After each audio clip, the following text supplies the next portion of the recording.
नमस्कार, मैं हूं मयूरिका और आप देख रहे हैं वीएनएम टीवी। देश, दुनिया और शहर जिलों की खबरों के साथ हम फिर एक बार हाजिर हैं। सबसे पहले नजर वीएनएम हेडलाइंस पर।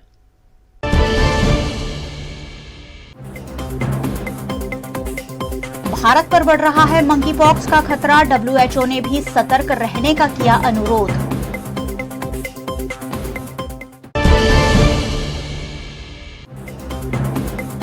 गुजरात में आम आदमी पार्टी ने कर दिया प्रत्याशियों का ऐलान, पहली सूची में 10 सीटों पर उतारे प्रत्याशी।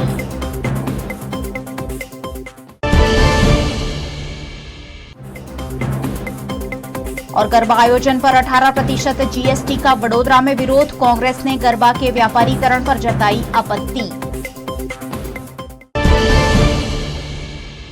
कोरोना वायरस से जैसे तैसे निजात पा रहे भारत देश पर अब मंकी पॉक्स का भी खतरा मंडरा रहा है। भारत देश में अब तक मंकी पॉक्स के 8 मामले सामने आ चुके हैं। भारत में मंकी पॉक्स के अब तक 8 केस दर्ज हो चुके हैं। केरल की हेल्थ मिनिस्टर वीणा जॉर्ज ने कंफर्म कर दिया है कि केरल में मंकी पॉक्स से ही एक व्यक्ति की मौत तक हुई है। मृतक की उम्र 22 साल थी। वो यूएई से अपने घर लौटा था। यूएई से निकलने के एक दिन पहले ही उसकी रिपोर्ट पॉजिटिव आई थी।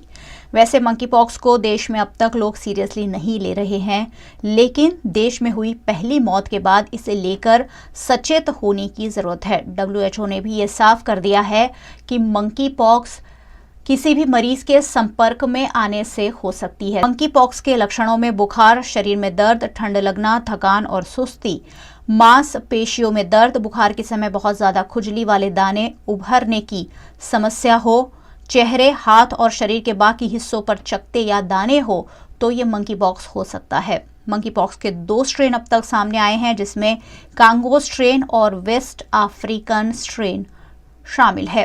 कांगो स्ट्रेन पश्चिमी अफ्रीकी स्ट्रेन से ज्यादा घातक है। इस स्ट्रेन में मृत्यु दर 10% है। वेस्ट अफ्रीकी स्ट्रेन की मृत्यु दर कांगो से 1% कम है।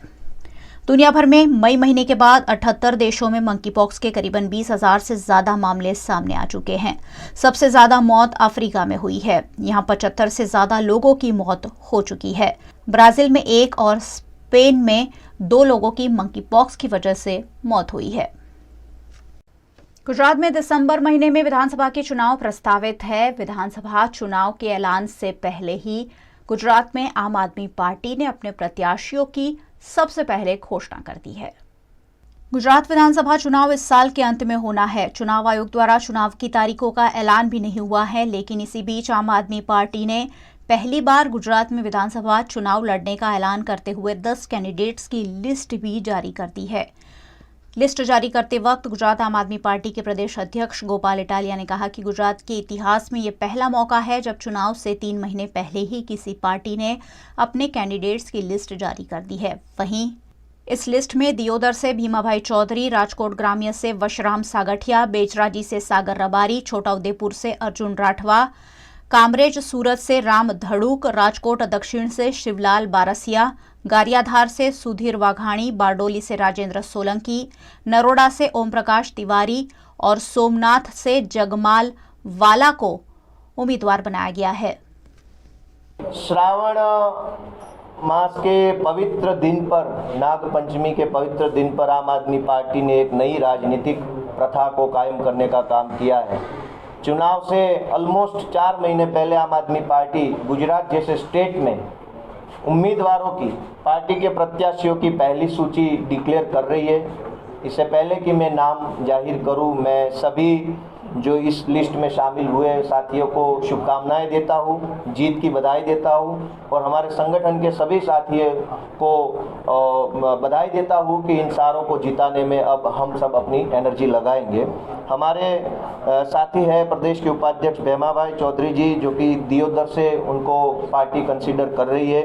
हमारे पार्टी के प्रदेश उपाध्यक्ष है जगमाल वाला जी, वो सोमनाथ से, अर्जुन राठवा जी हमारे ट्राइबल लीडर है, वो छोटा उदेपुर से, सागर रबारी जी हमारे किसान लीडर है, वो बेचराजी से, वशराम सागठिया जी जो हमारे दलित समाज के रिप्रेजेंटेटिव है, वो राजकोट रूरल से, राम धड़ुक जी जो कि सूरत के कामरेज से, शिवलाल बारसिया जी जो व्यापारी है और व्यापार को रिप्रेजेंट करते हैं, वो राजकोट साउथ से, सुधीर वाघाणी जी गारियाधार से, राजेंद्र सोलंकी बारडोली से और ओम प्रकाश तिवारी जी जो कि उत्तर भारतीय समाज का नेतृत्व और रिप्रेजेंटेशन करते वो अहमदाबाद की नरोड़ा सीट से आम आदमी पार्टी के प्रत्याशी बनेंगे। ऐसे कुल 10 लोगों की सूची, पहली सूची आज हम डिक्लेयर कर रहे हैं। फिर से मैं उन सबको धन्यवाद देता हूँ। गुजरात ने सालों तक जिस विकल्प का, जिस नेतृत्व का, जिस पार्टी का, जिस अच्छी सोच का इंतजार किया था वो इंतजार अब खत्म हुआ है। अब अरविंद केजरीवाल जी की ईमानदार आम आदमी पार्टी एक शानदार और मजबूत विकल्प के रूप में गुजरात के लोगों के पास है। गुजरात के लोग काफ़ी उत्सुक है आम आदमी पार्टी को जिताने के लिए। मुझे पूरा भरोसा है कि ये 10 लोगों के नाम डिक्लेयर होने से गुजरात के राजनीतिक स्पेस में एक अच्छी हवा बनेगी, अच्छा मैसेज जाएगा और सारे लोग इसको एक अच्छे नज़र से देखते हुए आम आदमी पार्टी को सपोर्ट करेंगे। आम आदमी पार्टीनी जे पहलू लिस्ट जाहिर थयुं एमां अमे 10 लोकोने अत्यारे माननीय अरविंद केजरीवालजी, प्रभारी श्री, प्रदेश अध्यक्ष श्री अने तमामे एक 10 मजबूत उम्मीदवारों नामनी आज जाहेरात करवामां आवी छे। अमे सौ एमने सौने शुभकामनाओं पाठवीए छीए अने आम आदमी पार्टी आगामी बीजू लिस्ट पण टूंक समय में बहार पाड़शे। कारण के माननीय अरविंद केजरीवालजी ने जे दिल्ली में जे काम कर्युं अने त्यारबाद पंजाब में जे काम कर्युं अने गुजरातनी जनता अरविंद केजरीवालजीना आ मॉडल ने कि जे लोकहितना कामनी राजनीतिना मॉडल ने ज्यारे स्वीकारवानुं नक्की कर्युं छे त्यारे अमे आगामी समय में पण वधु नामों जाहिर करी अने तमामने पूरतो समय मळी रहे। साथे साथे जे लोको खुद काम करवा मांगे छे गुजरातना हित माटे, गुजरातनी सेवा माटे अने मजबूताईथी जो वर्षोथी लड़े छे एवा राजकीय सामाजिक आगेवानो तमाम समीकरणों ने ध्यान में राखी अने आ लिस्ट जाहिर करवामां आवी छे अने आगामी लिस्ट पण समय आवे अमे वहेलुं जाहिर करीशुं जेथी करीने गुजरातनी जनता सुधी एक नागरिक सुधी आम आदमी पार्टीना आ सैनिको पहुंची सके। गरबा गुजरात की पहचान है और देश विदेश में गुजरात गरबा के नाम से ही जाना जाता है। ऐसे में गरबा के पास पर लगने वाले 18% जीएसटी का कांग्रेस पार्टी ने कलेक्टर कार्यालय में गरबा करते हुए विरोध किया। 2 साल के कोरोना काल के बाद तीसरे साल पारंपरिक रूप से गरबा आयोजन का माहौल बन ही रहा था, जिसमें थिरकने के लिए पूरा गुजरात बेकरार है। लेकिन इसी बीच गरबा आयोजनों पर 18% जीएसटी लगाए जाने की खबर आने से गरबा प्रेमी सख्ते में आ गए हैं। इस मामले लगातार विरोध प्रदर्शन भी अब हो रहा है, क्योंकि माता जी का गरबा महाशक्ति की आराधना है और मां अंबे की आराधना में आयोजित होने वाले गरबा आयोजन पर 18% जीएसटी का विरोध किया जा रहा है। वडोदरा का गरबा देश विदेश में काफी मशहूर है। ऐसे में वडोदरा कांग्रेस पार्टी ने इस मामले का कलेक्टर कार्यालय पहुंचकर विरोध किया। बड़ी संख्या में कांग्रेस कार्यकर्ताओं ने कलेक्टर कार्यालय में ही गरबा खेलते खेलते 18% जीएसटी लगाए जाने का विरोध किया। 18% जीएसटी लगाए जाने से गरबा के पास काफी महंगे हो जाएंगे। ऐसे में 2 साल से गरबा खेलने के लिए तड़प रहे गरबा प्रेमियों का बजट भी गड़बड़ा सकता है, जिस पर वडोदरा कांग्रेस पार्टी ने सीधा भारतीय जनता पार्टी की मंशा पर सवाल उठाते कहा कि हिंदू संस्कृति की बात करने वाले भारतीय जनता पार्टी के नेता गरबा आयोजन पर 18% जीएसटी लगाकर मुनाफा कमाने की सोच बना रहे हैं। संस्कारी नगरी वडोदरा शहर की पहचान जो गरबा महोत्सव, नवरात्रि महोत्सव है और उसमें गुजरात सरकार द्वारा जो जीएसटी लगाने की बात आज समाचार पत्र के माध्यम से हमको मालूम पड़ी है, उसका हम सख्त शब्दों में विरोध करते हैं। क्योंकि गरबा सिर्फ वडोदरा और गुजरात में नहीं, पूरे विश्व में वडोदरा का गरबा वो एक पहचान है। और यहाँ पे माता जी के त्यौहार के नाम पे, भक्ति के नाम पे, आराधना के नाम पे ये जो बड़े बड़े गरबा आयोजक आज तक लूट रहे थे और आज गुजरात की भाजपा सरकार भी इसमें शामिल हो गई है। गब्बर सिंह टैक्स लगा के गुजरात की भाजपा सरकार को शर्म आनी चाहिए और ये जीएसटी रद्द करना चाहिए, ऐसा हमारा यहाँ पे हम आवेदन पत्र देने वाले हैं। गुजरात और गरबा दे गो टुगेदर। गुजरात की पहचान गरबा है, गुजरात की संस्कृति गरबा है।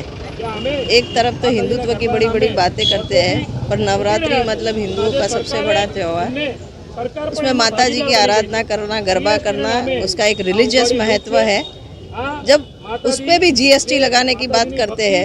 एक तरफ तो रिलीजियन के नाम पे जो ऑर्गेनाइजर्स है उसको आप फ्री में ग्राउंड देते हैं, उनको कॉरपोरेशन की सुविधाएं फ्री में मिलती है, और दूसरी तरफ जो खेलने गरबा जाते हैं मध्यम वर्ग के लोग, गरीब लोग, पैसे वाले लोग जो पास लेके खरीदते हैं, ऑलरेडी महंगे पास, कॉमर्शलाइजेशन एक तरफ आयोजक कर रहे हैं, दूसरी तरफ सरकार ने उस पर जीएसटी लगाई है। ये कहाँ तक लाजमी है?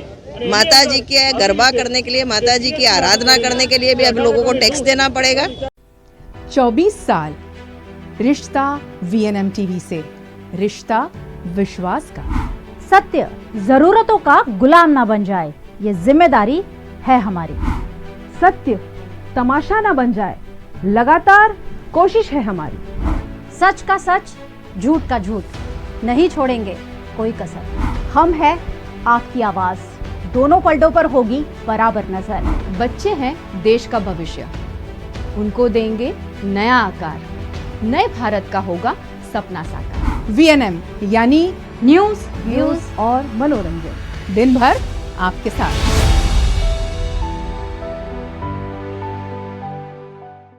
खस्ताहाल सड़कों से परेशान भरूच यूथ कांग्रेस के सदस्यों ने पूर्णेश मोदी के पुतले को गधे पर बिठाकर विरोध प्रदर्शन किया। गुजरात के भरूच जिला में बारिश के चलते शहर जिला से गुजरता हाईवे खस्ताहाल हो गया है, जिससे वाहन चालकों को दिक्कतों का सामना करना पड़ रहा है।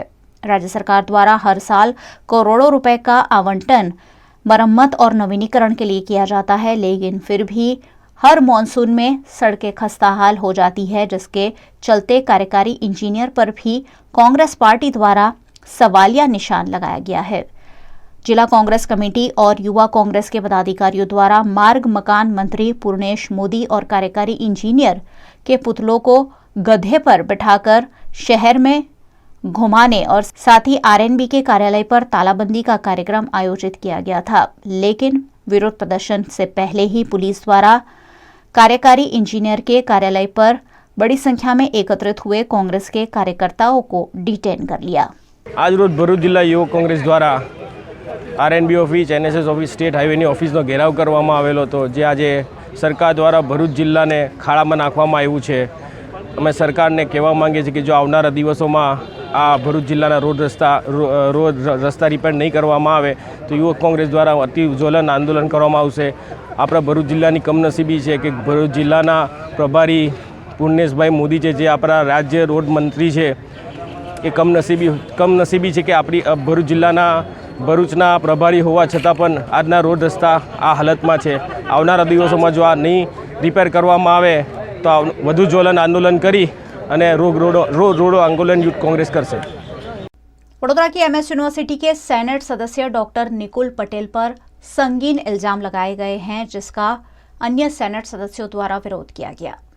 वडोदरा की विश्व प्रसिद्ध एमएस यूनिवर्सिटी के सेनेट सदस्य डॉक्टर निकुल पटेल पर छात्र द्वारा तरह तरह के आरोप लगाए गए हैं, जिसके खिलाफ सेनेट सदस्य कपिल जोशी और अमर ढोमसे ने वीसी और रजिस्ट्रार को आवेदन देकर मामले में प्रबंधन का ध्यानाकर्षण कराने की कोशिश की। थोड़ा दिवस अगाऊ टेक्नोलॉजीना प्रोफेसर અને અમારા સાથી સેનેટ સભ્ય નિકુલભાઈ પટેલ કે જે હંમેશા વિદ્યાર્થીઓના પડખે રહીને વિદ્યાર્થીઓની મદદ કરવા માટે હંમેશા અગ્રેસર રહ્યા છે, તો આવો જ એક વિદ્યાર્થી એના માટે મદદ માગવા માટે એમની પાસે ગયો હતો, જે મદદના ભાગરૂપે એમણે ROL કે જે કહેવાય કે રેકમેન્ડેશન ઓફ લેટર, જે દરેક વિદ્યાર્થીને જરૂર પડતી હોય છે ક્યાંક ને ક્યાંક નોકરી માટે કે કશાકને ક્યાંક આપવા માટે, તો એ લેટર એ વિદ્યાર્થીને નિકુલભાઈએ તાત્કાલિક ધોરણે સહી કરીને તાત્કાલિક એક પણ ધક્કો ખાધા વગર એને તાત્કાલિક ત્યાં આપી દીધું હતું। અને એ વિદ્યાર્થી કોની ચડામણીથી કે ખબર નહીં શું કારણે અઠવાડિયા પછી આવીને એલિગેશન કરે છે કે મારી પાસે આવી કોઈ માગણી કરી છે કે પૈસાની માગણી કરી કે બોટલની માગણી કરી, જે વાતમાં બિલકુલ તથ્ય નથી। આટલા વિદ્યાર્થીઓ એમની હાથ નીચે ભણી ગયા હોય, પણ આટલા વર્ષોથી જે આ નિકુલભાઈ ત્યાં ટેકનોલોજીમાં પ્રોફેસર છે, પણ આજ દિન સુધી એવો કોઈ બનાવ ચાલુ જે રનિંગ સ્ટુડન્ટ છે એમના થકી પણ કરવામાં નથી આવ્યો। તો આ તો એક એક્સ સ્ટુડન્ટ હતો કે જેમણે બહુ સારી રીતે ઓળખતા પણ નહોતા નિકુલભાઈ, કે જેમણે આવી કોઈ માગણી પણ કરી શકે। અને નિકુલભાઈનો આ વિષય પણ નહીં, કે નિકુલભાઈ આ બધાથી ખૂબ પર છે અને વિદ્યાર્થીઓને કઈ રીતે મદદ કરવી એ જ એમની ભાવના છે. જો આ વસ્તુ આવા એલિગેશન લઈને યુનિવર્સિટી દ્વારા ખોટા પગલાં ભરવામાં આવે તો યુનિવર્સિટી માટે અને યુનિવર્સિટીના ટીચર્સ માટે બહુ શરમજનક વાત કહેવાશે. તો ભવિષ્યમાં જો આવી કોઈ પણ વિદ્યાર્થીને જરૂર પડશે આવા સિગ્નેચરની, કોઈ લેટરની, તો કોઈ પણ વિદ્યાર્થી માટે કોઈ ટીચર્સ બંધાયેલો નથી અને એ ટીચર્સ એ લેટર પર કોઈ પણ લેટર પર સહી કરી પણ નહીં આપે, જેના કારણે વિદ્યાર્થીઓ માટે ઘણી અડચણો ઊભી થશે, આગળના એમના ભવિષ્ય માટે ઘણી અડચણો ઊભી થશે. અને આ ન થાય એના માટે આજે અમે રજિસ્ટ્રાર અને વીસી સાહેબને રજૂઆત કરવા આવ્યા કે આની પાછળનું તથ્ય જાણે, સમજે અને એ પછી જ કમિટીની વાત કરે. આ વિદ્યાર્થી જે જાણી બૂજીને એક ષડયંત્ર કાવતરું આ શિક્ષક ઉપર રાજકીય અદાવતથી ધમકાવવાનો એક પ્રયાસ કરી રહ્યા છે. કારણ કે વિદ્યાર્થીએ આ બનાવ 25 તારીખે જ્યારે સાંજે બનાવ બન્યો અને વિદ્યાર્થી 29 તારીખે, એટલે તમે વિચારો 26, 27, 28 અને 29 4 દિવસ પછી આ વિદ્યાર્થી યુનિવર્સિટીની અંદર સિન્ડિકેટ મેમ્બરને કમ્પ્લેન કરે છે, પોલીસ સ્ટેશનની અંદર એટ્રોસિટીનો કમ્પ્લેન કરે છે, કેસ કરે છે, પૈસા લીધા એનો કેસ કરે છે. એટલે જે બધા આક્ષેપો કર્યા છે એ મને ચોક્કસપણે ખાતરી છે કે એ આક્ષેપો બધા બિનપાયદેસર છે. બિનપાયદેસર આક્ષેપોને આવનારા દિવસોમાં એ કશું પ્રૂવ નહીં કરી શકે. પણ આજે અમે જે યુનિવર્સિટીના વાઇસ ચાન્સલરશ્રીને અને રજિસ્ટ્રારશ્રીને જે મળવા આવ્યા કે એક માત્ર જે ભૂતપૂર્વ વિદ્યાર્થી છે એ હાલમાં યુનિવર્સિટીનો વિદ્યાર્થી પણ નથી અને સિન્ડિકેટ પહેલા એક કાગળિયો આપીને એક સિન્ડિકેટ મેમ્બર એક એવા છે કે જે આ આખા ષડયંત્રને અંજામ આપી રહ્યા છે. એ સિન્ડિકેટ મેમ્બરને હું કહેવા માંગીશ કે ભાઈ, તમારો ભૂતકાળ પણ કેટલો કલંકિત હતો એ અમે જાણીએ છીએ. આ સિન્ડિકેટ મેમ્બર એની મર્યાદા ભૂલી ગયા છે. પણ આવનારા દિવસોમાં હું એને ખાતરી આપું છું કે તમારા જે ભૂતકાળમાં જે બધા તમે કેવી રીતના પાસ થયા, કેવી રીતના તમે આગળ વધ્યા, એના બધા અમે એમના નામનો પણ અમે કલંકિત કરવા આગળના દિવસોમાં આવીશું. કારણ કે મને ખબર છે કે એ સિન્ડિકેટ મેમ્બર એક દલાલ બનીને આ વિદ્યાર્થીઓને હાથા બનાવીને જે ડૉક્ટર નિકુલ પટેલ ઉપર જે આક્ષેપો કર્યા છે એ આક્ષેપો બધા ખોટા છે. આ મુદ્દાની માત્ર ચર્ચા યુનિવર્સિટીની સિન્ડિકેટની અંદર થઈ હતી. આના તથ્ય શું છે, આની અંદર ગંભીરતા કેટલી છે, આની અંદર શું વાતચીત થઈ, સંદર્ભ શું છે, અથવા તો આની અંદર જે કંઈ પણ એલિગેશન્સ છે તે કોના અગેન્સ્ટમાં અને કેટલી હદ સુધી પુરવાર થઈ શકે છે, એ કામ ખરેખર જો કમિટી કામ કરે પછી જ એ જાણવા મળે. હાલ પૂરતું આની અંદર તથ્ય શું છે એ તથ્ય શોધવા માટે થઈ અને એક આખી ટીમ એટલે કે જે કમિટી છે એ રચવા માટેની ચર્ચા થઈ હતી. અને આવા જે જ્યારે કોઈ પણ મુદ્દા આવે જેની અંદર તથ્ય સુધી અથવા તો હકીકત સુધી પહોંચવાની અંદર ની એક કોશિશ કરવાની થતી હોય છે ત્યારે આવી કમિટી થતી હોય છે. આ વસ્તુ પણ જ્યારે ધ્યાનમાં આવી છે અને સિન્ડિકેટની અંદર ચર્ચા કરવામાં આવી છે તો સિન્ડિકેટે આના ઉપર એક કમિટી બને એવી ચર્ચા થઈ હતી. અને હવે પછી એ જો એ નોટિફાઈ થાય અને એ કમિટી એની અંદર જો કોઈ તથ્ય હોય તો એ શોધે અથવા તો એની અંદર જે કંઈ પણ ઇનપુટ્સ છે એ कमेटी तरफ से मिल सके. वीएनएम बुलेटिन में वक्त है एक छोटे से ब्रेक का. बने रहिए हमारे साथ. ब्रेक के उस पार भी खबरों का सिलसिला लगातार जारी रहेगा. देखते रहिए वीएनएम.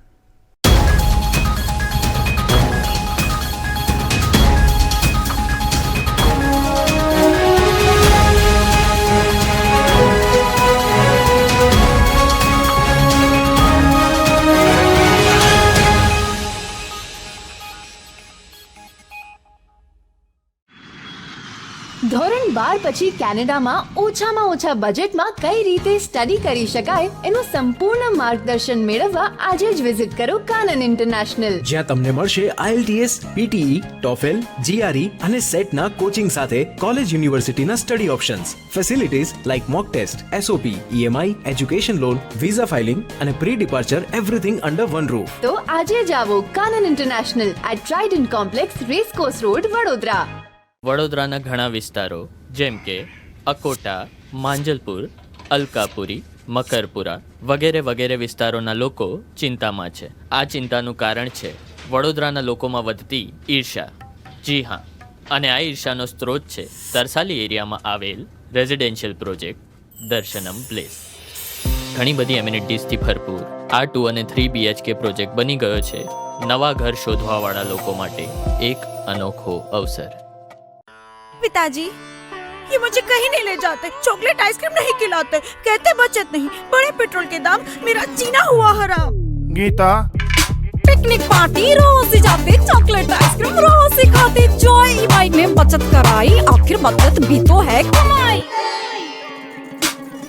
ये है जॉय ई बाइक, जितनी दौड़ेगी उतनी बचत जोड़ेगी. आज ही घर लाएं और बचत कमाएं. जॉय ई बाइक. 24 साल रिश्ता VNM टीवी से, रिश्ता विश्वास का. सत्य जरूरतों का गुलाम ना बन जाए, ये जिम्मेदारी है हमारी. सत्य तमाशा ना बन जाए, लगातार कोशिश है हमारी. सच का सच, झूठ का झूठ, नहीं छोड़ेंगे कोई कसर. हम है आपकी आवाज, दोनों पलटों पर होगी बराबर नजर. बच्चे हैं देश का भविष्य, उनको देंगे नया आकार, नए भारत का होगा सपना साकार. VNM यानी न्यूज, व्यूज और मनोरंजन, दिन भर आपके साथ.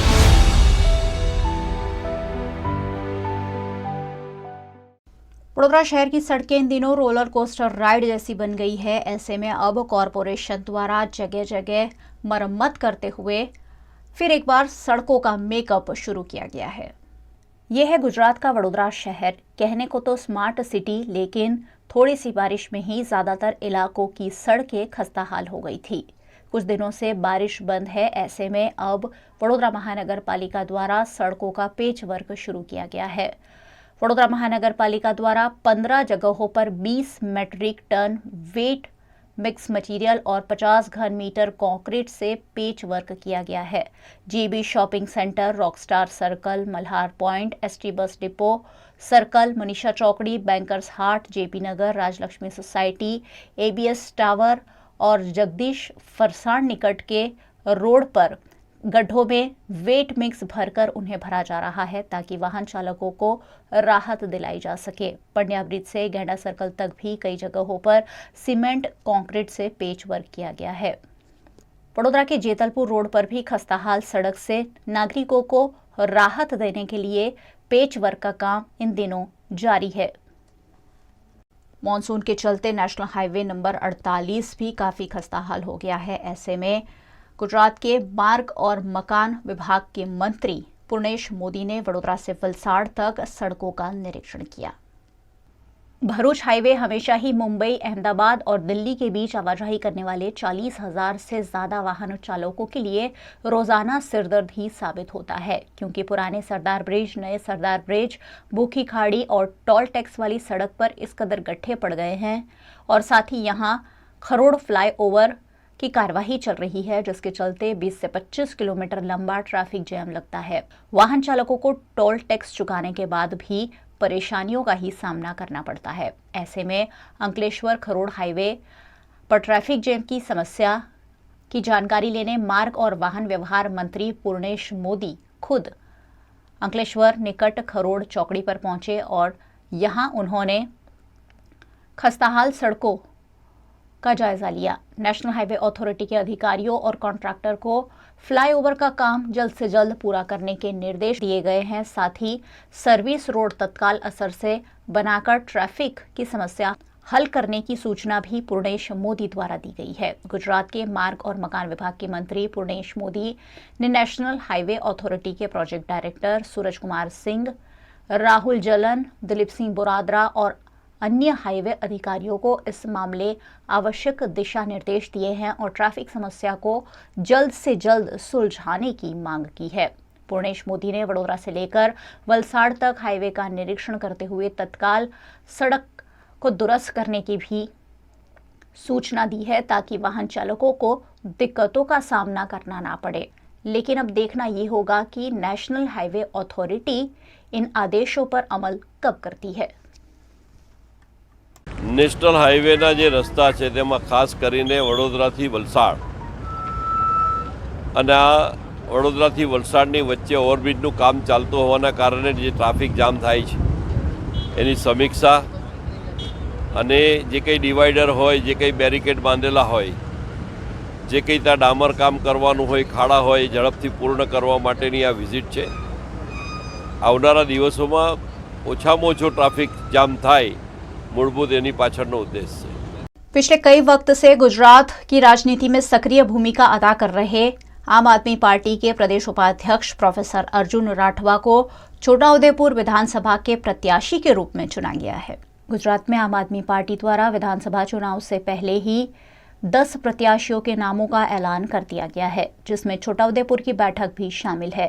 छोटाउदेपुर की बैठक पर आम आदमी पार्टी के गुजरात प्रदेश के उपाध्यक्ष प्रोफेसर अर्जुन राठवा के नाम का ऐलान किया गया है, जिसके चलते आम आदमी पार्टी के अध्यक्ष धर्मेंद्र सिंह राजपूत समेत के कार्यकर्ताओं ने प्रोफेसर अर्जुन राठवा के नाम का स्वागत करते हुए उन्हें अभिनंदन दिए. गुजरात विधानसभा चुनाव में छोटाउदेपुर बैठक पर अर्जुन राठवा के नाम का ऐलान किए जाने पर प्रोफेसर राठवा ने इस पर खुशी जताई. गुजरात विधानसभा में आम आदमी पार्टी की सरकार बनने पर गुजरात विधानसभा के चुनाव में छोटाउदेपुर बैठक के लिए प्रोफेसर अर्जुन राठवा के नाम के ऐलान पर प्रोफेसर राठवा ने खुशी जताई. उन्होंने कहा कि अगर गुजरात विधानसभा में आम आदमी पार्टी की सरकार बनती है तो युवाओं को रोजगारी और 300 यूनिट निःशुल्क बिजली दी जाएगी. शराबबंदी के बावजूद गुजरात में जहरीली शराब पीकर मारे गए 50 से ज्यादा लोगों के हित में गुजरात कांग्रेस ने आवाज उठाते हुए गृह मंत्री हर्ष संघवी का इस्तीफा मांगा है.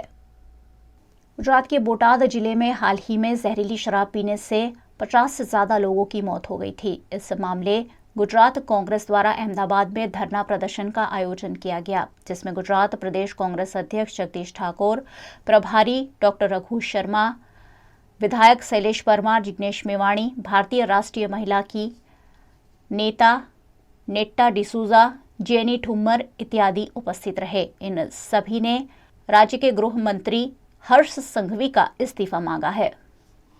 आखा गुजरात में देशी दारू, इंग्लिश की पेटियों, गांजो, चरस, ड्रग्स छड़े चौक जेम उनाड़ा में शरबतनी लाईओ होय एम मोहल्ले मोहल्ले विस्तारों में एक मोटू गाम होय तो दरेक महल्ले दारूनी हटड़ियों खुली ज अने अमे तपास करी बरवाड़ाना रोजिंदा प्रसंग पछी तो जेम एमनु संगठन है भाजपनु અને જે સંગઠન મનાવે છે એવું જ દારૂ, ગાંજો, ચરસ અને ડ્રગ્સ વેચવા માટેનું પણ નેટવર્ક સરકારમાં બેઠેલા અધિકારીઓ, સરકારમાં બેઠેલા પદાધિકારીઓ અને સંગઠનના લોકો મળીને હું પહેલા દિવસથી કહું છું કે આ ધંધામાં 30% સંગઠન અને સરકારના લોકો ભાગીદાર છે, 30% अधिकारीओ भागीदार छे अने 40% धंधो करे तेम एम करीने 100% नो संपूर्ण जेम स्टेम्प पेपर ऊपर कोई पेढ़ी बने अने एग्रीमेंट थाय एवो पेढ़ीनो एग्रीमेंट बनावीने 25 થી 30 हज़ार करोड़नो वर्षे दिवसे धंधो करी अने करोड़ों रूपियानो भ्रष्टाचार भाजप करी रह्यु छे. એ બંધ કરાવવા માટે કોંગ્રેસ મેદાને નીકળી છે. 70 કરતાં વધારે લોકોના મૃત્યુ થયા. એ લઠ્ઠાકાંડ નથી પણ હત્યાકાંડ છે. એના પરિવારોને આર્થિક સહાય આપવાની વાત કરીએ નથી કરતા. એના પરિવારોને મળવા જવાનું કહીએ નથી મળવું. 25,000 ગાયો મરી જાય મરવા દેવી છે. આ તમામ મુદ્દાઓને લઈને આ ધંધા બંધ ના થાય ત્યાં સુધી કોંગ્રેસ હર્ષ સંઘવી ગૃહમંત્રી તરીકે નિષ્ફળ ગયા છે. એ જ્યાં સુધી રાજીનામું નહીં આપે ત્યાં સુધી લઠ્ઠાકાંડ નથી, હત્યાકાંડ છે. આ મુદ્દે કોંગ્રેસ ઝોન વાઇઝ, જિલ્લાવાર, જરૂર પડી તો તાલુકાવાર રાજીનામા આપવાનો કાર્યક્રમ કરશે. કયા પક્ષે પોતાના ઉમેદવાર ક્યારે જાહેર કરવા, કઈ રીતે પસંદ કરવા, રાખવા ન રાખવા, એ બધું જે તે પક્ષની પોતાની રણનીતિ હોય છે. ત્યાં લગી સવાલ છે કે એક પક્ષ નવી આવેલો પક્ષ એને 10 ઉમેદવાર જાહેર કરી દીધા, એને તો જ્યાંથી સૂચના આવી એ પ્રમાણે રેશનની જેમ 10 ઉમેદવાર 20 ઉમેદવાર જાહેર કરશે. એના કારણે કોઈ રણનીતિ નહીં. જ્યાં લગી સવાલ છે કોંગ્રેસ પક્ષે રાષ્ટ્રીય પક્ષ છે અને રાષ્ટ્રીય પક્ષે પોતાના માપદંડો સાથે નક્કી કરેલું છે કે ઉમેદવારોની પસંદગી માટે કયા માપદંડો રાખવા, કઈ રીતે રાખવા. કારણ કે ગુજરાતની અંદર આ એ ગુજરાત છે જ્યાં કોંગ્રેસ પક્ષ 2002થી 2007, 2012, 2017 સતત મતની ટકાવારી વધી રહી છે. ઉમેદવારોની અમારા ધારાસભ્યો જીતી રહ્યા. આ સંજોગોની અંદર જે રીતે ઘટનાક્રમ સામે આવે તે દર્શાવે છે કે ભાજપાની બી ટીમ એ સરકારની સામેના મતના વિભાજન માટે કરી રહી અને સત્તાધારી પક્ષ ધર્મના નામે વિભાજનની એનેથી સત્તા મેળવવાની એની રેસીપી તો હતી, પણ હવે મતના વિભાજનની પણ એક રેસીપી ચાલુ કરી છે. પણ ગુજરાતની જનતા સમજુ છે, સૂઝબૂઝવાળી છે અને એને નક્કી કરી લીધું છે કે ભ્રષ્ટ ભાજપ હટાવો, ગુજરાત બચાવો. આ નાગરિકોનો નારો છે અને કોંગ્રેસ જનતાનો વાત સાંભળીને જન સમર્થન, જન આશીર્વાદ મેળવશે. 4મી તારીખે અમારા રાજસ્થાનના સફળ મુખ્યમંત્રી, વરિષ્ઠ નેતા સન્માનીય અશોક ગેહલોતજી આવી રહ્યા છે, તમામને માર્ગદર્શન આપશે અને કોંગ્રેસની આગામી 2022 વિધાનસભાની ચૂંટણી માટેની કામગીરી આગળ પૂરવેગથી શરૂ થશે. गुजरात के वडोदरा शहर में कॉफी विद कलेक्टर नामक एक अनोखा कार्यक्रम आयोजित किया गया, जिसमें सरकारी परीक्षा की तैयारी कर रही छात्राओं को कलेक्टर ने खास मार्गदर्शन दिया. महिला सुरक्षा दिवस को मनाने के भागरूप गुजरात सरकार ने नारी वंदन उत्सव 2022 कार्यक्रम का आयोजन किया है, जिसके तहत पूरे सप्ताह विभिन्न आयोजन किए गए हैं. इसी क्रम में वडोदरा शहर में कॉफी विद कलेक्टर नामक एक खास कार्यक्रम का आयोजन किया गया, जिसमें वडोदरा के कलेक्टर कार्यालय के धारासभा हॉल में सरकारी और सिविल परीक्षाओं की तैयारी कर रही छात्राओं को सरकारी परीक्षाओं को पास करने पर मार्गदर्शन दिया गया. गुजरात सरकार के महिला और बाल विकास विभाग द्वारा आयोजित इस कार्यक्रम में करीबन 35 छात्राओं को सरकारी अधिकारियों द्वारा मार्गदर्शन दिया गया. गुजरात सरकार ने ऑल गुजरात में नारी वंदन उत्सव 2022 का प्लानिंग किया है. उसके अंतर्गत कल महिला सुरक्षा दिन का सेलिब्रेशन किया गया था और आज बेटी बचाओ बेटी पढ़ाओ की थीम पर आज हम सेलिब्रेशन करने जा रहे हैं. उसमें हमने अलग अलग स्टूडेंट्स जो जीपीएससी, यूपीएससी, सिविल सर्विसेज की एग्ज़ाम की प्रिपरेशन कर रहे हैं उसको बुलाकर कॉफ़ी विद कलेक्टर एक ऐसा कार्यक्रम रखा है जिसमें हम उसको मोटिवेशन स्पीच, इंटरेक्शन मतलब उसको कोई डाउट है तो उसकी उस सब्जेक्ट पर चर्चा की जाएगी. आज गुजरात के वडोदरा शहर में नाग देवता का एक ऐसा मंदिर है जिसके पीछे एक अनोखी कहानी है. आज नागपंचमी के मौके पर इस मंदिर में भाविक भक्तों की भीड़ देखने मिली. श्रावण महीने की पंचमी तिथि को नाग पंचमी का त्योहार मनाया जाता है. इस दिवस पर नाग देवता की पूजा की जाती है. खासकर महिलाएं इस दिवस पर परिवार के सुख और शांति के लिए व्रत रखती है और नाग देवता को दूध पिलाकर उनकी पूजा करती है. नाग पंचमी के मौके पर वडोदरा के मांजलपुर स्थित नाग नागेश्वर मंदिर में भक्तों की भीड़ देखने मिली. सुबह से ही भक्तों ने मंदिर पहुंचकर नाग देवता की पूजा अर्चना करते हुए मांजलपुर गांव में बनाए गए इस मंदिर के साथ एक कहानी जुड़ी हुई है. कुछ सालों पहले यहां से नाग नागिन गुजर रहे थे. उस दौरान नागिन की एक गाड़ी के नीचे कुचले जाने से मौत हो गई थी. उसके बाद नाग देवता ने भी तड़प तड़प कर वहीं अपनी जान दे दी थी और उसी के बाद गांव के लोगों ने यहां नाग नागेश्वर मंदिर की स्थापना कर नाग और नागिन की समाधि भी बनाई है. आज नागपंचमी के मौके पर यहां श्रद्धालु भक्तिभाव के साथ पूजा करते हुए देखने मिले. मांजलपुर के इस नाग नागेश्वर मंदिर में भक्तों की गहरी आस्था है. यहाँ रोजाना पूजा अर्चना के लिए भक्त आते रहते हैं और आज नाग पंचमी पर यहाँ नाग देवता की पूजा करने बड़ी संख्या में लोग पहुंचे. जिसे सब लोग नाग की पूजा करते हैं और किसी के सपने में आते नहीं है पूजा करने के लिए, इसीलिए करते हैं नाग पंचमी. इसका उपवास भी रखते हैं और मग खाते हैं और ठंडा भी खाते हैं, इसीलिए इसको करते हैं. नागदेव को श्रीफल चढ़ाने का बहुत अच्छा महत्व होता है। નાગપંચમીનો અનેરો દિવસ આજે લોકો નાગદાદાની પૂજા કરી અને ધન્યતા અનુભવે છે અને આ મંદિર એ નાગદેવતા અને નાગેશ્વરી માતાનું મંદિર છે. અહીંયા લોકો ઘણા દર્શને આવે છે અને એમની મનોકામના પૂરી થાય છે. શું મહત્વ છે આ મંદિરનું? આ 4/8/2002ના રોજ અહીં એ ડેવલપ થઈ ગયેલા કાર અકસ્માતમાં અને ધીમે ધીમે એમનું અહીં મંદિરની સ્થાપના થયેલી અને આ મંદિરનો વિકાસ થયો. મંદિરનું મહત્વ તો એવું છે કે અહીંયા પાછળ આપણે બહુ પહેલાં જંગલ જેવું હતું, અહીંયા આગળ પછી બધું સોસાયટી બન્યું. ત્યારે નાગેશ્વર આપણે ચોમાસાના દિવસો એટલે એ લોકો એમને મસ્તીમાં હોય છે. પછી નાગેશ્વર જ્યારે નાગેન થોડી આમ બહાર આવી ગયા, રોડ જેવો રસ્તો જ હતો એટલે બધો પાકો રસ્તો નહોતો, રસ્તામાં આવી ગઈ નાગેન. એ નાગેન મારુતિ વાહનવાળાએ કચરી કાઢી નાગેનને, વ્હીલ ચડી ગયો નથી. પછી પાછળ જસ્ટ નાગ આવતા હતા, નાગદેવતા. એ નાગદેવતા આવતા હતા જસ્ટ. પછી એમને જોયું કે આ તો મારી પેલા એ મૂર્તિ પામી ગઈ નાગેન.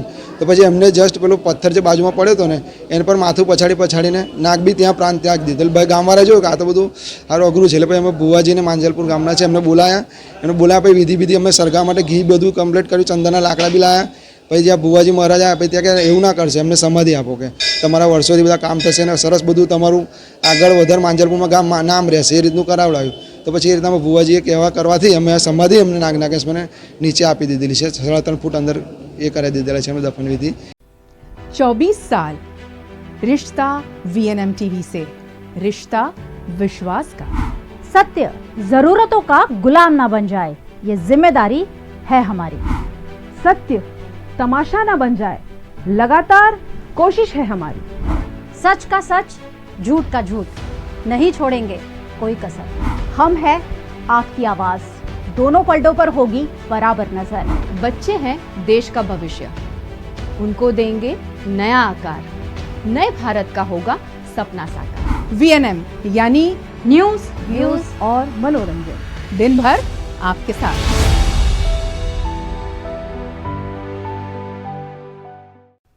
कलानगरी वडोदरा में तरह तरह के कलाकार रहते हैं. एक ऐसे ही कलाकार है प्रियलक्ष्मी मिल निकट रहने वाले सलीम भाई, जो पिछले 45 सालों से तरह तरह के बेहद खूबसूरत ताजिया बनाते हैं. मुस्लिम धर्म का पवित्र महीना मोहर्रम इन दिनों चल रहा है. मोहर्रम में ताजिया की स्थापना की पुरानी परंपरा है. ऐसे में वडोदरा शहर में भी तरह तरह के ताजिया की स्थापना की गई है. प्रियलक्ष्मी मिल निकट रहने वाले सलीम शेख पिछले 44 सालों से खुद ही ताजिया बनाते भी हैं और स्थापना भी करते हैं.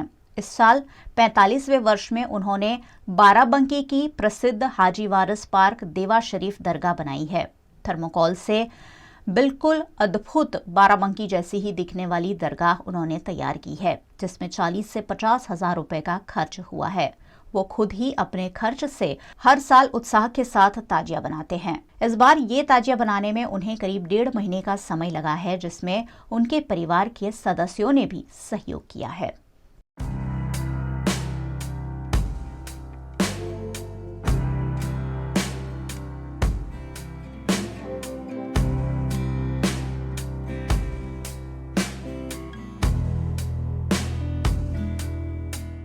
इमाम हुसैन की याद में मनाए जाने वाले इस पर्व में सलीम शेख की गहरी आस्था है. कोरोना काल में भी सलीम भाई ने ताजिया की स्थापना की थी और सरकार की गाइडलाइन के तहत उसका विसर्जन भी किया था.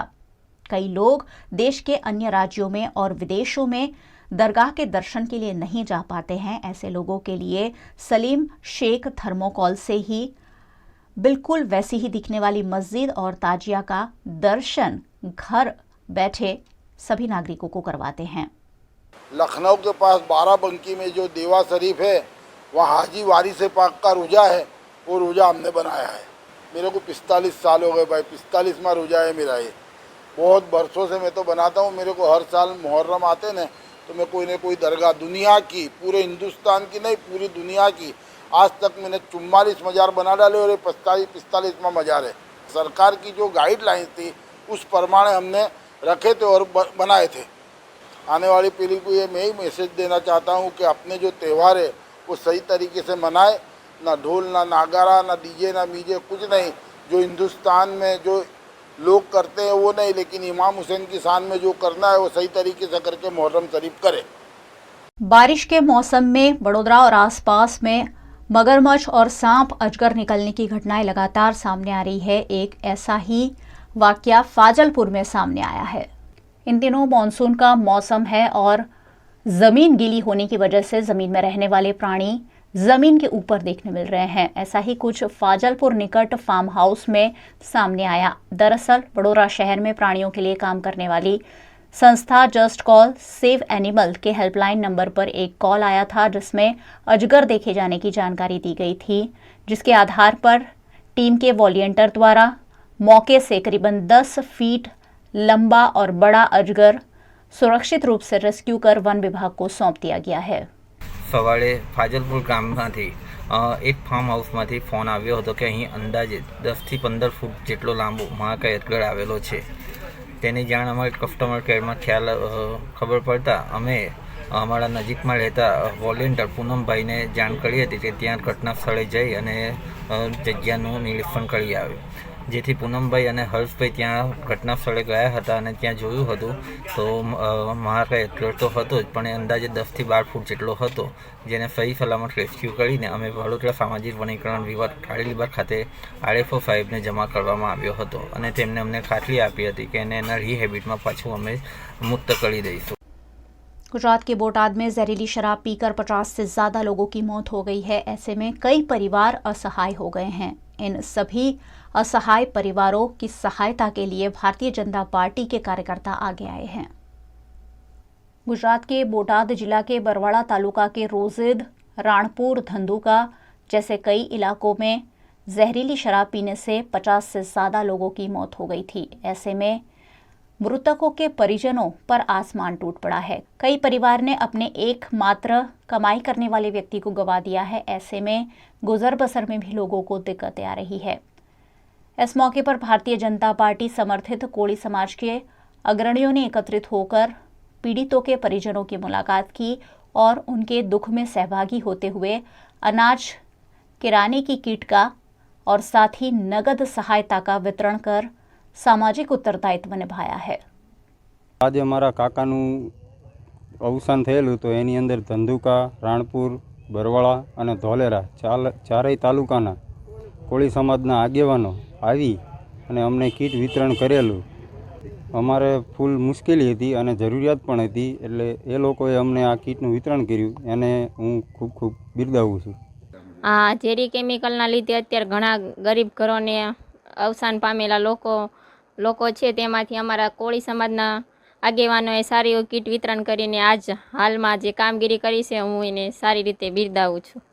બરવાળા તાલુકા, ધંધુકા તાલુકામાં આકસ્મિક નિધન જે લોકોનું થયું છે તેમને ધંધુકા વિધાનસભામાં આવતા ધોલેરા, બરવાળા, રાણપુર અને ધંધુકા તાલુકાના ચારેય તાલુકાના કોળી પટેલ સમાજો ભેગો મળી અને आर्थिक मदद करवानो प्रयत्न कर्यो छे। अमे भारतीय जनता पार्टीना विचारथी प्रेरित थईने भारतीय जनता पार्टीनो मंत्र छे कि छेवाडाना मानवीने दुखना समये सहयोग करवो। तो आ मंत्रने सार्थक करवा माटे चारे विधानसभाना कोળી पटेल धंधुका विधानसभाना कोળી पटेल समाजना लोको आर्थिक मदद करवा माटे किटना स्वरूपमां सहयोग करीए छीए। जेवो केमिकल कांडनी अंदर भोग असरग्रस्त बनेला है, जेना मृत्यु थयेला है, आवा लोकोने चारेय तालुकाना विधानसभाना आगेवानो साथे मळी अने किटनुं वितरण कर्युं छे अने किटनी अंदर जीवन जरूरियात वस्तुओ आपी छे अने भारतीय जनता पार्टीनी सरकार छे अने एना अमे आगेवानो ने एना सैनिको छीए तो धर्म अने साथे जोड़ायेला छीए। सौनो साथ, सौनो विकास आज अमारो मंत्र छे। જે આ કેમિકલ કાળ બન્યું એમાં જે અસરગ્રસ્ત માણસો છે, જે આપણે ભીમનાથ, રોજિત, રાણપુરી, વૈયા, ત્યાં અમે કિટ વિતરણ જેને જરૂરિયાતમંદ માણસો છે એને અમે કિટ વિતરણ કરીએ છીએ અને આગળ અમે હજી આપીએ છીએ બીજાને। આ બોટાદ જિલ્લાના બરવાળા, રાણપુર અને ધંધુકા તાલુકામાં જે કેમિકલ કાંડ થયો અને એના કારણે ઘણા બધા લોકોના જે મૃત્યુ થયા, એમની અમારી જાણ મુજબ બધા ખૂબ ગરીબ વર્ગના લોકો હતા। એમને ખરેખર એમને જીવન જરૂરિયાત વસ્તુની જરૂર હતી, ત્યારે અમે ધંધુકા વિધાનસભા કોળી સમાજના આગેવાનો, ભારતીય જનતા પાર્ટીની વિચારધારાવાળા આગેવાનોએ ભેગા મળી અને આ તમામ જરૂરિયાતમંદ લોકોને અનાજ, કરિયાણું, મરી મસાલા, શાકભાજીની એક કીટ તૈયાર કરી અને એમને અર્પણ કરવાનું આજે કામ કર્યું છે. સાથે સાથે એક કવરમાં પણ ફૂલની પાંખડી સાથે એમને અર્પણ કર્યું છે અને એ પરિવારને મદદરૂપ બનવાનો પ્રયત્ન કર્યો છે. સાથે સાથે ભારતીય જનતા પાર્ટીની મંત્ર સેવાહી સંગઠનના મંત્રને સાર્થક કરવાનો એક પ્રયત્ન કરી અને એક આ સેવાકીય કાર્ય કર્યું છે અને પરિવારની સાથે દુઃખમાં સહભાગી बनवानो प्रयत्न કર્યો છે. पशुओं को हरा घास चारा खिलाने के लिए जूनागढ़ के हजारों किसानों ने बुलेट ग्रास का सफल प्रयोग किया है। पशुओं को हमेशा ही हरा घास चारा खिलाने के लिए जूनागढ़ में बुलेट ग्रास की फसल ली जा रही है। बुलेट ग्रास के लिए सरकार भी किसानों को सहायता कर रही है। मनरेगा योजना अंतर्गत जूनागढ़ जिला के 1410 किसानों को बुलेट ग्रास की फसल के लिए 47,93,000 रुपए की सहायता दी गई है। इस योजना का लाभ लेकर कई किसान बुलेट ग्रास लगा रहे हैं और बार बार इस घास को काटे जाने के बाद भी इस्तेमाल में लिया जा रहा है। ऐसे में किसानों को फायदा भी हो रहा है और साथ ही पशुओं को हरा घास चारा मिल रहा है। जूनागढ़ तालुका के एक किसान जयसुख डोबरिया ने इस पर बताया कि उनके पास 4 गाय है और कम जमीन में अब वो ज्यादा फसल लेकर हमेशा उन्हें हरा घास चारा खिला रहे हैं। आ घास से ई बुलेट खड़ तरीके प्रख्यात है। आ खड़नी अंदर क्लेरी पूरी मळे छे प्लस ढोर पूરું ખાય છે, ઓગા ઓછો કાઢે છે, ઢોરની તંદુરસ્તી સારી રહે, દૂધમાં સારું રહે, ફેટમાં સારું રહે। આ ખડ વાવવાથી મોટો ફાયદો એ જમીનની બીજી બચત થાય છે, કારણ કે જે બીજો ઘાસચારો ગદબ બીજું કોઈ પણ ઘાસચારો આપણે વાવીએ, મકાઈ વાવીએ, જુવાર વાવીએ, બાજરી વાવીએ, એના કરતાં ઓછી જગ્યામાં ઘાસચારો પુષ્કળ આપણને મળી રહે છે। પ્લસ આ ઘાસચારાનો વાટ 15-20 દિવસની અંદર કમ્પ્લીટ આવે છે।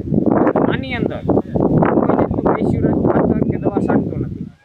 ગાયનું ગૌમૂત્ર જે મારે ભેગું થાય છે, ગાયનું જે ખાતર છે એ ધોરિયા વાટે ચડાવું છું અને ગોળ કર્યા કરું છું। પ્લસ એને મને એવું થાય તો 20 દીએ મહિને દીએ હું જે એની સાઇઝ પડી હોય એ સાઇઝનો સરખાવ કરી અને આ સારો તૈયાર કરું છું, કારણ કે મારા ઢોરને તંદુરસ્તી બહુ આના માટે સારી મળી છે। સરકારશ્રી દ્વારા ચાલતી મનરેગા યોજના અંતર્ગત નાના સીમાંત ખેડૂતો તેમજ પશુપાલકો માટે બુલેટ ગ્રાસની યોજના શરૂ કરવામાં આવેલી છે। જે યોજના અંતર્ગત નાના સીમાંત ખેડૂતોને પોતાની ખેતરમાં પોણા વીઘા જમીનની અંદર બુલેટ ગ્રાસનું વાવેતર કરવામાં આવે તો તેને 3 વર્ષ સુધી 59,000 રૂપિયા જેવી સહાયની રકમ મળવા પાત્ર થાય છે। गुजरात सरकार के तहत काम करने वाले तलाटी कम मंत्री पिछले कई वक्त से अपनी मांगों को लेकर प्रदर्शन कर रहे हैं। आज से तलाटी कम मंत्रियों ने राज्य में हड़ताल शुरू कर दी है। पूरे गुजरात राज्य में आज से तलाटी कम मंत्रियों ने हड़ताल कर दी है। गुजरात के महिसागर जिले में भी तलाटी कम मंत्री आज से हड़ताल पर उतर गए हैं। सरकार के पास अलग अलग मांगों को लेकर तलाटी कम मंत्रिमंडल ने हड़ताल का ऐलान किया है और जब तक उनकी मांगें पूरी नहीं होती ही तब तक हड़ताल जारी रखने की भी बात कही है। तलाटियों की हड़ताल के चलते महिसागर जिले की ग्राम पंचायत के कई कार्य ठप पड़ गए। तालुका पंचायत के बाहर तलाटी कम मंत्रियों द्वारा धरना प्रदर्शन करते हुए मामले पर विरोध जताया गया। 31/2022 गुजरात राज्य तलाटी महामंडळना आदेश मुजब તેમજ મહીસાગર જિલ્લાના 31/2022 આદેશ મુજબ 2 ઓગસ્ટથી તમામ તલાટીઓ હડતાલ પર અચોક્કસ મુદતની હડતાલ કરવાના છે। 2018થી લેખિત અને મૌખિક રજૂઆતો છતાં અત્યાર સુધી સરકારશ્રી દ્વારા તલાટીઓના પ્રશ્નોનું કોઈપણ નિરાકરણ લાવી શકાયું નથી। 2021 સપ્ટેમ્બરના રોજ હડતાલ કરવામાં આવી હતી, જેનું સુખદ નિરાકરણ ટૂંક સમયમાં લાવશે એવી બાહેધરી આપવા છતાં આજે 9 મહિના પૂર્ણ થયા છતાં પણ અત્યાર સુધી તલાટીઓના પ્રશ્નોનું કોઈપણ નિરાકરણ લાવી શક્યા નથી। જ્યાં સુધી અમારા 5 મુદ્દાઓનું નિરાકરણ નહીં આવે અને 33 જિલ્લાના તમામ મહામંત્રી અને પ્રમુખો દ્વારા જ્યાં સુધી પરવાનગી આપવામાં નહીં આવે ત્યાં સુધી આ અચોક્કસ મુદતની 2 ઓગસ્ટથી ચાલુ કરેલી હડતાલને પૂર્ણ કરવામાં આવશે નહીં। ગુજરાત રાજ્ય તલાટી મહામંડળના આદેશ અનુસાર આજે મહીસાગર જિલ્લાના તમામ તલાટી કમ મંત્રીશ્રી 2/8/2022ના રોજ અચોક્કસની મુદત ઉપર જ્યારે જઈ રહ્યા છે ત્યારે સરકાર સામે અમારી આટલી માગણીઓ છે કે જે તકમંત્રી શ્રી 2004-2005ની જે તલાટી લેવાયેલા હતા તે તલાટીઓને સળંગ નોકરી ગણવી, 2016 અને 2009ની વચ્ચે જે દ્વિતીય અને પ્રથમ ઉચ્ચતરના જે પ્રશ્નો અત્યારે હલ નથી થતા તેને સમાધાન કરવું. ત્રીજો મુદ્દામાં રેવન્યુ તલાટી કમ મંત્રીશ્રીઓને પંચાયત તલાટીની અંદર મર્જ કરવામાં આવે તો સમાન કામ સમાન વેતન પ્રમાણે તેઓને જે 4200 અને 5400 ગ્રેડ પે આપવામાં આવે છે તેઓ પંચાયત તલાટીને પણ ગ્રેડ પે આપવામાં આવે. પ્રથમ ઉચ્ચતર માટે જે પરીક્ષા લેવામાં આવે છે તે અન્ય કેડરની અંદર લેવામાં નથી આવતી, તો પ્રથમ ઉચ્ચતર માટે જે પણ પરીક્ષા લેવામાં આવે છે એ તલાટી કમ મંત્રીની કેડરમાંથી રદ કરવી. અને પાંચમો છેલ્લો અંતિમ મુદ્દો અમારો જે છે તે તકમંત્રીશ્રીઓને અન્ય ભારણરૂપ બીજા ડિપાર્ટમેન્ટના કામ સોંપવામાં આવે છે, ઓનલાઈન અને ડિજિટલ કામો હોય તેમાં ભથ્થા રૂપે 900 રૂપિયા આપવામાં આવે છે, તે વધારીને 5000 ભથ્થું કરવાની અમારી मांगनी અને લાગણી હોય. वडोदरा की MS यूनिवर्सिटी में पिछले 25 सालों से ज्यादा सालों से कार्यरत अस्थायी कर्मचारियों का शोषण किया जा रहा है, उन्हें नियमित नहीं किया जा रहा है, ऐसे आरोप लगाते हुए पिछले 2 दिनों से यूनिवर्सिटी के कर्मचारी धरना प्रदर्शन कर रहे हैं। गुजरात के वडोदरा शहर में विश्व प्रसिद्ध MS यूनिवर्सिटी है, जहां कई सालों से अस्थायी रूप में सैकड़ों की संख्या में कर्मचारी काम कर रहे हैं। इन कर्मचारियों को नियमित करने के बजाय आउटसोर्सिंग के तहत अन्य कर्मचारियों को काम पे लिया जा रहा है। इन कर्मचारियों को अन्य कॉन्ट्रैक्ट में ट्रांसफर किए जाने के निर्णय पर MS यूनिवर्सिटी हेड ऑफिस पर कर्मचारियों का धरना प्रदर्शन लगातार दूसरे दिन भी जारी रहा। कल की रामधुन के बाद आज दूसरे दिन भी MS यूनिवर्सिटी के कर्मचारियों ने सत्संग और भजन करते हुए इस मामले का विरोध किया।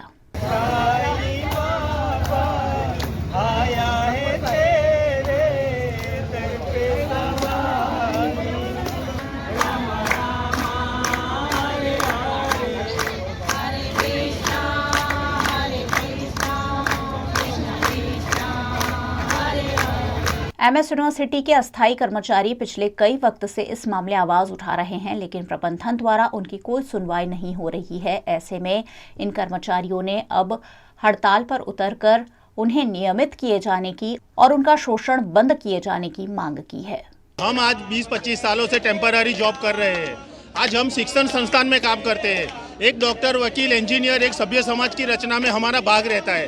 आज कोई बिल्डिंग बनती है, उसके पाए में जो मजदूर का हिस्सा होता है, जो एक मजदूर का हिस्सा होता है एक बिल्डिंग बनाने में, इसी तरह एक शिक्षण संस्थान में एक छोटे से कर्मचारी का एक भाग रहता है। आज हमारे बच्चों का भविष्य क्या? आज 25 सालों से टेम्पररी है। पगार बढ़ाना या परमानेंट करने की बात तो दूर की रही, अथॉरिटी ने हमें ऊपर से कॉन्ट्रैक्ट में डाल दिया है और बता रहे हैं कि हम कॉन्ट्रैक्ट सिस्टम के लिए सोच रहे हैं। ये कहाँ का न्याय है? आज हमारी ज़िंदगी का क्या 25 साल का?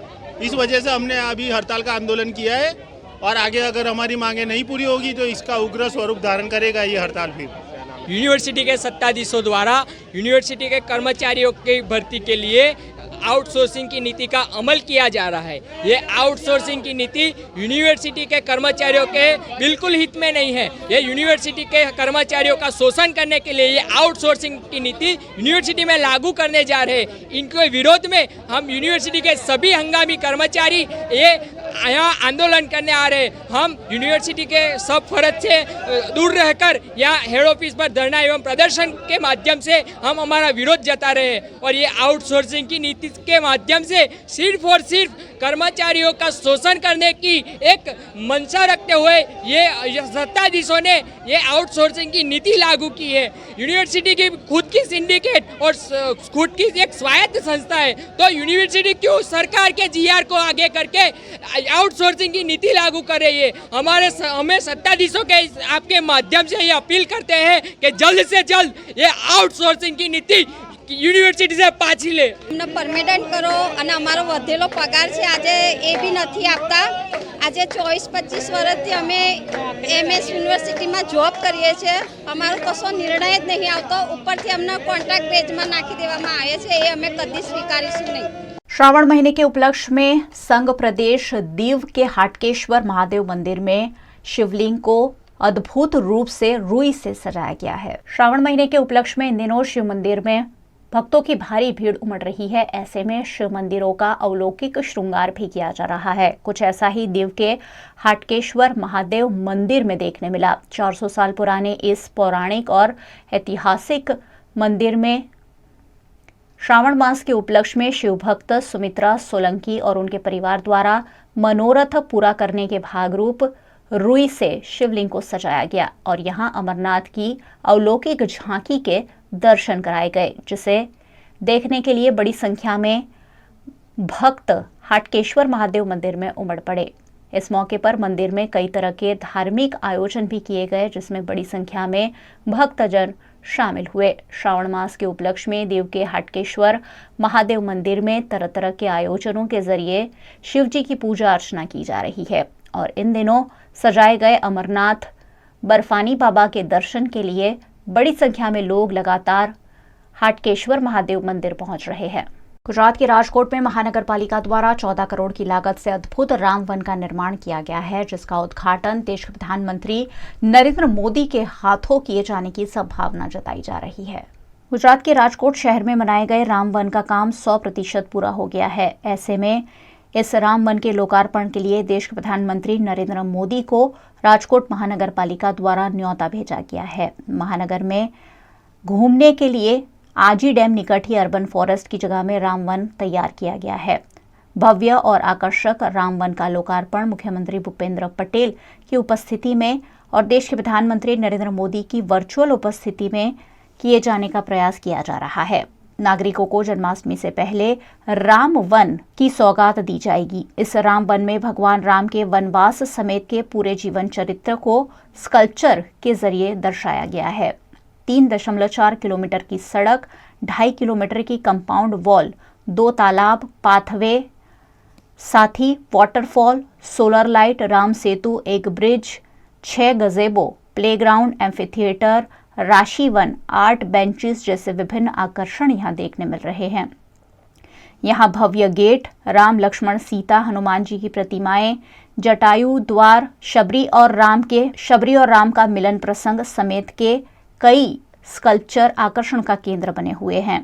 राजकोट के मेयर डॉक्टर प्रदीप डव, देश के प्रधानमंत्री नरेंद्र मोदी खुद इस प्रोजेक्ट का लोकार्पण करें, ऐसे प्रयास इन दिनों कर रहे हैं। गुजरात में पाटीदार समाज की बेटियों के साथ लव जिहाद के मामले सामने आने पर पाटीदार समाज काफी नाराज है और इस मामले सरकार से लगातार ठोस कार्रवाई की मांग की जा रही है। गुजरात के सूरत के सरथाणा पुलिस थाने में पाटीदार समाज की 300 बेटियों के साथ लव जिहाद के कथित मामले दर्ज है। इस मामले पाटीदार समाज लगातार आपत्ति जता रहा है। सिद्धसर उमिया धाम के अध्यक्ष जयराम पटेल ने भी राजकोट में पत्रकार परिषद का आयोजन कर इस मामले सरकार से गंभीरता के साथ काम करने की मांग की। સૌરાષ્ટ્રની સીટોમાં તો તમને ખબર જ છે, તમે બધાય સૌરાષ્ટ્રના છો એટલે હું જાણું છું એથી તમે વધારે જાણો છો। પાટીદાર સમાજની મોટી 6 સંસ્થાઓ છે। 6 સંસ્થાનું સંકલન છે, 6 સંસ્થાની એક સમિતિ છે। 6 મોટી સંસ્થાઓમાં સૌરાષ્ટ્રમાં ખોડલધામ ને ઉમાધામ, સમસ્ત પાટીદાર સુરત, સરદારધામ અમદાવાદ, વિશ્વ ઉમિયા ફાઉન્ડેશન અમદાવાદ અને ઊંઝા ઉમિયા માતા સંસ્થાન ઊંઝા, આ 6 સંસ્થાનું 4 સભ્યોની એક 24 જણાની કમિટી બનાવેલી છે। એટલે સમસ્ત પાટીદારની જ વાત છે, કોઈ લેવા કરવાની વાત નથી। विधानसभा चुनाव मामले भी जयराम पटेल ने अपनी प्रतिक्रिया देते हुए कहा कि पिछले चुनाव में 50 टिकट मांगे गए थे और 50 टिकट दिए भी गए थे। इस बार भी कई सीट पर पाटीदार समाज की निर्णायक भूमिका रह सकती है। ऐसे में ज्यादा से ज्यादा सीट सरकार से मांगी जाएगी। मध्य प्रदेश के मंदसौर में श्रावण महीने के उपलक्ष्य में भव्य शिवजी की सवारी आयोजित की गई। श्रावण महीने के उपलक्ष्य में मध्य प्रदेश के मंदसौर के नाहरगढ़ में महादेव जी की शाही सवारी का आयोजन किया गया, जिसमें भक्तों के हाल जानने के लिए महादेव खुद नगर भ्रमण पर निकले। फूलों से सजी पालकी में विराजित महादेव की एक झलक पाने के लिए भक्त काफी बेताब देखने मिले। भक्तों ने सवारी के साथ शामिल महाकाल की बारात के साथ शामिल झांकी को भी खूब निहारा। इस मौके पर पूरा माहौल शिवमयी देखने मिला। शिव भक्ति से परिपूर्ण माहौल में भजनों की धून पर हर कोई झूम उठा।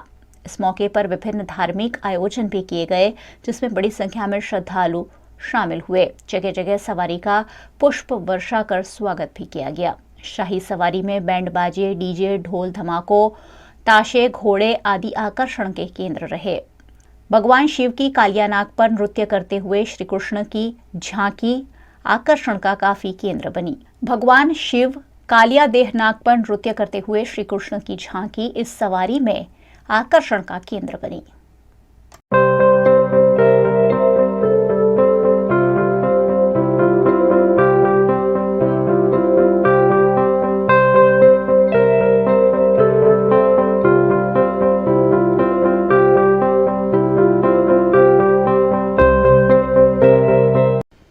उत्तर प्रदेश के उन्नाव के बांगरमऊ में गौशालाओं में गायों की देखभाल के अभाव में गायों की लगातार मौत हो रही है। उत्तर प्रदेश में योगी आदित्यनाथ की सरकार द्वारा गायों की देखभाल और उनकी रक्षा और खान पान के लिए करोड़ों रुपए खर्च किए जाते हैं, लेकिन उत्तर प्रदेश में गायों की किस कदर बेकदरी होती है ये बांगरमऊ की गौशाला में पता चलता है। बांगरमऊ के नेवलापुर गांव की गौशाला की दुर्दशा देखकर हर कोई हैरत में पड़ जाए ऐसा है। यहाँ लाखों रुपए खर्च कर भूसे के लिए बनाए गए गोदाम में एक चुटकी भी भूसा नहीं है। ऐसे में गायों को खिलाने के लिए यहाँ कुछ नहीं है। गाय इतनी बीमार है कि खुद उठ पाना भी मुश्किल है, लेकिन केयरटेकर उसे मार मार कर उठाने की कोशिश कर रहा है। अगर दूसरी गौशाला की बात की जाए तो मुरादाबाद क्षेत्र की सुल्तानपुर ग्राम सभा में गौवंशों के हाल बेहाल है। फिर भी ग्राम प्रधान और सचिव इसकी सूध लेने के लिए तैयार नहीं है। गौशाला में बीमार पड़ी गायों को उठाकर गौशाला से बाहर फेंक दिया जाता है, जहां वो घुट घुट कर दम तोड़ देती है। कई गौशाला के बाहर गायों के कंकाल पड़े हुए नजर आए। वहीं आवारा कुत्तों का भी यहाँ जमावड़ा दिखा। हमारे पास 137 गाय है इतने टाइम पर। अच्छा, तो उनको खान पीने की व्यवस्था क्या है? सब भूसा है हमारे पास, चारा है। कहाँ भूसा है? भूसा दुकान के अंदर है। अब ये तो तड़प तड़प के ईंट चाटने को मजबूर है जानवर। कुछ नहीं साहब, सामने आपके है ना। अभी हम डाल के गए चारा, अभी आपके सामने है, देख लो ना। अभी हम फिर डालेंगे साहब। अब तो हमारा टाइम बहुत सारा करो, अभी हम डालेंगे। अच्छा, तो आप यहाँ पे कितनी घंटे ड्यूटी देते हैं गौशाला? रात दिन यहाँ हमारी ड्यूटी है, रात दिन हमारी ड्यूटी है साहब। गौशाले के अंदर कितने गौवंश हैं? ये 100 के ऊपर है। 100 के ऊपर है। अच्छा, खाने पीने की क्या व्यवस्था है? खाने पीने भूसा उसा ये है सब। अच्छा, गौशाला में हमें तो कहीं दिखा नहीं भूसा या कुछ हरी भरी चीज? दुकान के अंदर है भूसा। दुकान के अंदर है। अच्छा, वो पानी वानी की व्यवस्था? पानी वो हौदी है, उसमें है। जानवर यहाँ देख रेख आप ही करते हैं क्या? में हम सुंगाते हैं और बाकी देखभाल करने वाले दूसरे हैं। मतलब आप क्या करते हैं? हम चुगाने जाते हैं, गाय को चराने के लिए जाते हैं। चराने जाते हैं। योगी सरकार लाखों रुपए खर्च कर गौशाला की देखभाल के दावे तो कर रही है, लेकिन यहाँ के केयर टेकर, सरकारी अधिकारी, कर्मचारी हर कोई इन पैसों को डकारने में लगा है। ऐसे में गायों की स्थिति कैसे सुधरेगी, उस पर एक बड़ा सवालिया निशान है।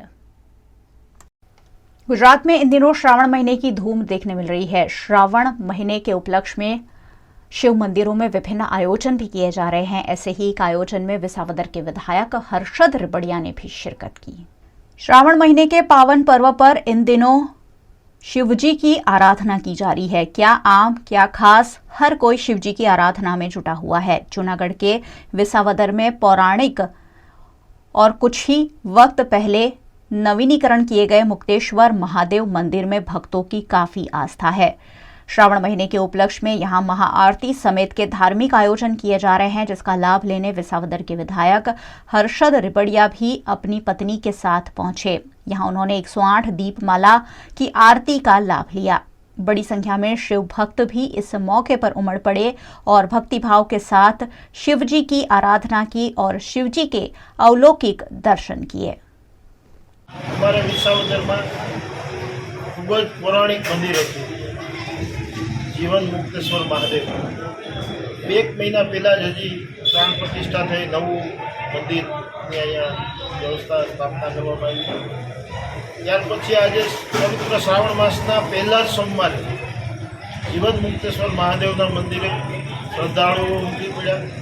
अमारा गाम लोको आगेवानो बधा अहींया दर्शने आव्या ने पहला सोमवारे सांजे अहींया भव्य दीपमाळानी आरती करवामां आवी। ખૂબ ધાર્મિક લોકોએ, ખૂબ શ્રદ્ધાળુએ અહીંયા આરતીના દર્શન કર્યા। गुजरात में विधानसभा के चुनाव नजदीक है और चुनाव से पहले ही दल बदल का दौर चल पड़ा है।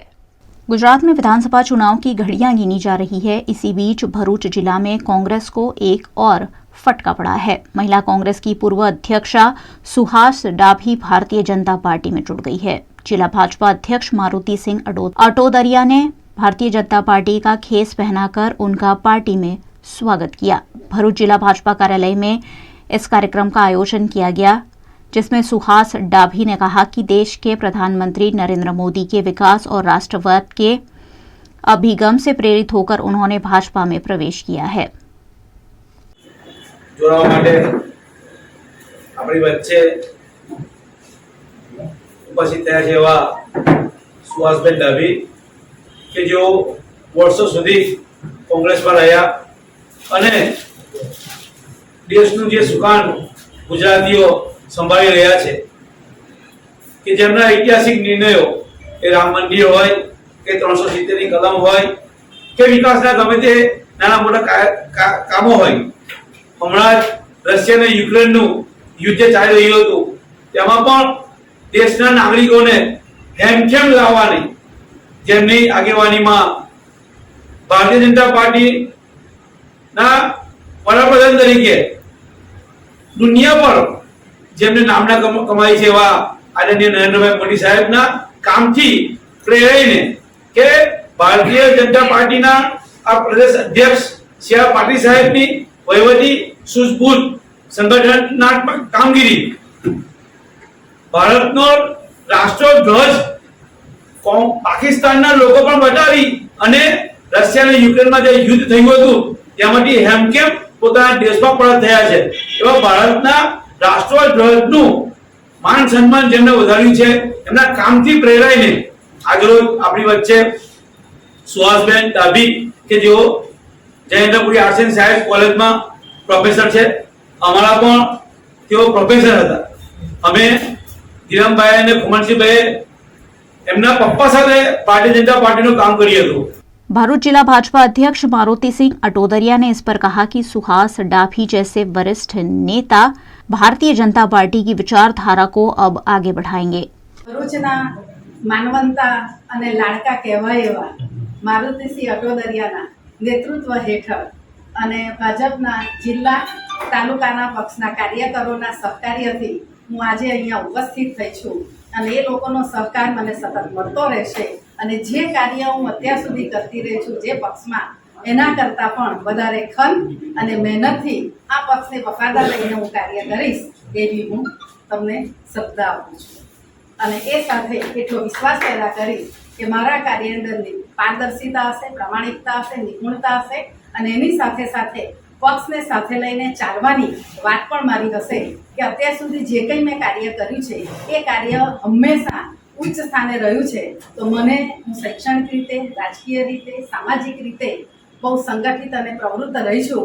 તો મારી આ કામગીરી જોઈને ભારતીય જનતા પક્ષ મને મારી કામગીરી જોઈને નેતૃત્વ મને ફાળવે અને એવી ઉત્તમ કામગીરી આપે કે ભારતીય જનતા પાર્ટીને પક્ષને હું આગળ લઈ જઈ શકું।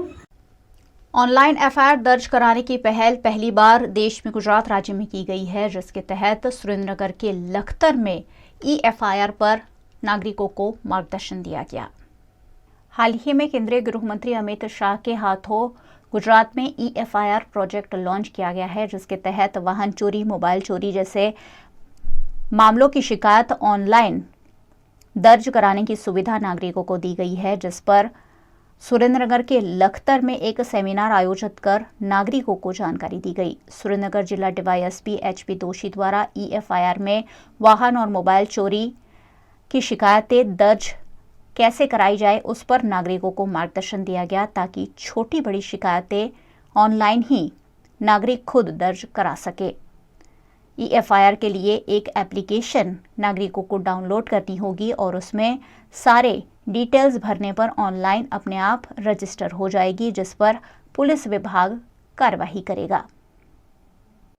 23 जुलाईના રોજથી ગુજરાત રાજ્યમાં એક ई-एफआईआर એપ ગુજરાત સરકાર દ્વારા લોન્ચ કરવામાં આવેલી છે। આ ई-एफआईआर માં છેવાડાના કોઈ પણ માણસનું ગુજરાતના છેવાડાના કોઈ પણ માણસનો મોબાઈલ ચોરી થાય કે વાહન ચોરી થાય એમાં એ ફરિયાદ કરી શકે છે અને આ ફરિયાદ કર્યા પછી આ એપમાં ફરિયાદ કર્યા પછી પોલીસની ફરજ છે કે 48 કલાકમાં એમનો સંપર્ક કરવો અને આ ફરિયાદ છે એ EFIR તેમને ઓટોમેટિક જ એના મોબાઈલથી SMS થી એને જાણકારી મળી જશે કે ફરિયાદ દાખલ થઈ છે અને 21 દિવસની અંદર આ ફરિયાદ અંગે નિર્ણય લઈ અને નામદાર કોર્ટમાં રિપોર્ટ કરવાનો છે।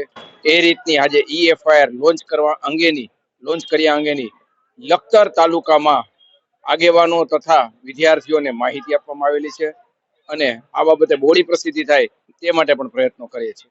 नाग पंचमी के मौके पर उत्तर प्रदेश के उन्नाव में शिव मंदिरों में नाग पंचमी की पूजा के लिए बड़ी संख्या में भक्तजन उमड़ पड़े। उत्तर प्रदेश के उन्नाव के बांगरमऊ नगर के बिल्होर मार्ग पर स्थित बोधेश्वर बाबा के मंदिर में नाग पंचमी के तहत श्रद्धालुओं ने भगवान भोलेनाथ पर जलाभिषेक करते हुए पूजा अर्चना की। नगर के अलग अलग मंदिरों में नाग देवता को दूध पिलाने और जलाभिषेक के लिए श्रद्धालुओं की लंबी लंबी कतारें देखने मिली। हर तरफ लोग हाथ में पूजा की थाल और दूध लिए हुए मंदिरों की ओर बम बम बोले जयकारे लगाते हुए आगे बढ़ते हुए नजर आए।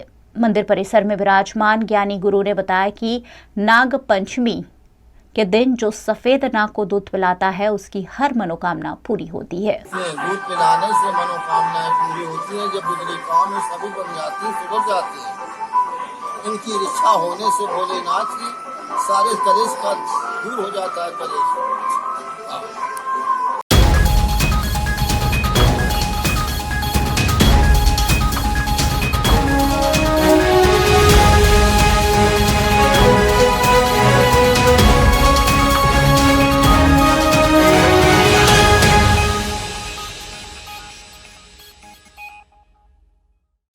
वीएनएम न्यूज रूम से आज बस इतना ही। वीएनएम के समाचारों को आप रोज रात 9 बजे फेसबुक और यूट्यूब पर तो लाइव देखते ही है, साथ ही डेली हंट, वोडाफोन टीवी, जियो टीवी जैसे OTT प्लेटफॉर्म्स पर वीएनएम की खबरों को 2400 घंटे लगातार लाइव देखा जा सकता है। देखते रहिए वीएनएम, जुड़े रहिए वीएनएम के साथ। नमस्कार।